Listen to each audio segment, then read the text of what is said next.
Samantala, 30% na unemployment rate sa Mangaldan, Pangasinan patuloy na tinutugunan ng peso. Narito ang report.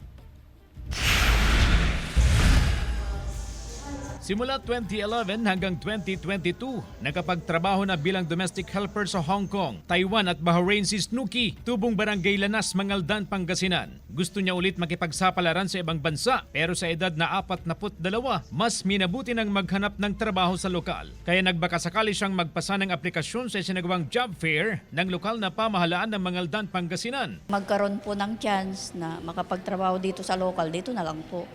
Kasi may anak na po kasi ako eh. Hired on the spot naman ang 28 anyos na si Grace Lee ng Barangay Banawang na gustong maghanap buhay sa Qatar. Sa mga anak ko, hirap ng buhay po ngayon, sir. Tsaka mahirap lang po kami, nagre-renta lang po kami. Posible raw na sa susunod na 2 buwan, makakalipad na si Grace Lee. Pero depende pa yan kung mabilis magproseso ng papeles ang kanyang amo. Pag na-passport na namin siya, ang sunod na yun, for waiting na lang po ng amo, and then medical.